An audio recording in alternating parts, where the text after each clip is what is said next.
ថ្ងៃនេះមកប្រាប់បងប្អូនចាក់សំណាញ់ប៉ុន្តែចាក់កូនដៃដែរបងប្អូនប៉ុន្តែយើងចាក់ពីជុំពីឆ្វាក់បើតាទៅអាចចាក់ពីឆ្វាក់ហ្នឹងយើងមិនបាច់សដូនទេបងប្អូនវាចាប់ល្អនេះដំបងយើងមានចេះរុំចេះមួយហើយរុំមួយទៀតអាហ្នឹងរបៀបចាក់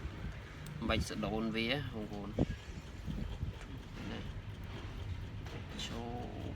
អានេះវាง่ายពេកបងប្អូននេះបំផ្លត់អានេះចេះហើយបំផ្លត់វាចេះមកចាក់ដូចតែមុនដែរហ្នឹងគាត់ថាវាពីឆ្វាក់ពីក្រោមចេះទាញវាស្មើចេះមកបងប្អូននេះឲ្យកលាក្បាលរុយនេះឲ្យវាស្មើខាងនេះមកហើយយើងសង្កត់នេះចោលដៃនេះចោលដៃនេះដៃកដាលហើយច្បាច់ឲ្យចំក្បាលរុយហើយប្រឡែងកូនដៃមកអូសវាមកតិចមកអានឹងចាក់ពីជុំបងប្អូនចាក់ពីជុំវាយូរបើគេសម្រាប់គេចាក់លឿន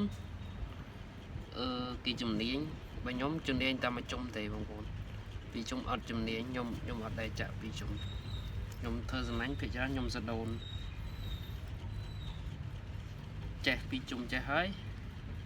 ធ្វើម៉េចឲ្យក្បាលរុយស្មើគ្នាមកយើងលេងទៅរៀងទើសដោយសារខ្ញុំភាគច្រើនខ្ញុំចាក់តែមួយជុំឃើញទេបងប្អូនក្បាលរុយធំចាក់ពីជុំក្បាលរុយធំក្បាលរុយតូចទេ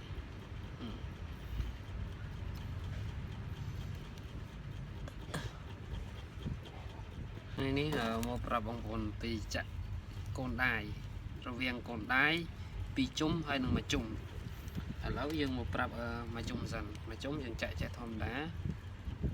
នេះចាក់ចេះហើយទាញមួយស្មើចេះមកចេះ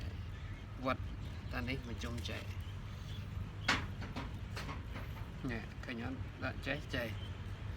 អាហ្នឹងចាក់មួយជុំឥឡូវពីជុំរុំមកចេះហើយរុំចេះមកតង់ទៀតអាហ្នឹងពីជុំពីជុំហ្នឹងវាជប់ជាងមួយជុំហ្នឹងបងប្អូនវាពីជុំហ្នឹងវាមិនបាច់សដូនណាបងប្អូនបើតាមមួយជុំយើងសដូននេះអានេះពីជុំចាក់ចេះហើយមួយជុំចេះហើយយើងលើកមកវាចេះមកប៉ុន្តែពីជុំវាយូរចាក់យូរហើយក្បាលរុយវាធំទៀតអាហ្នឹងសម្រាប់គេចាក់មកទឹកកន្លះអីឬក៏មកទឹកអាហ្នឹងគេចាក់ពីជុំចេះមកប៉ុន្តែគេអ្នកចាក់លឿនណាបងប្អូនពីជុំហ្នឹងបើខ្ញុំចាក់តែមួយជុំទេឃើញក្បាលរុយវាធំនេះក្បាលរុយធំតែជិបមកអេមមិនបាច់សដូនបាច់អីទេអាពីជុំនេះបើថាមកជុំសដូនណានឹងរបៀបចាក់ពីជុំមិនពិបាកទេបងប្អូនដូចខ្ញុំរៀបរាប់មិញហ្នឹងហើយរុំមកចេះអាមុននេះមកជុំចេះហើយដាក់មកជុំទៀតមកហើយយកមកពាក់នឹងស្កាហៅនេះមកដាក់វាមកលើចេះមកហើយយើងស្រួលទាញចេះហើយលែងវាតិចចេះមកទាញឲ្យស្មើក្បាលដើស្មើគ្នាមកច្រឡិចម្រាមដៃកដាលនេះមកហើយប្រឡែងកូនដៃមកទាញវាសំរឹមមកតឹង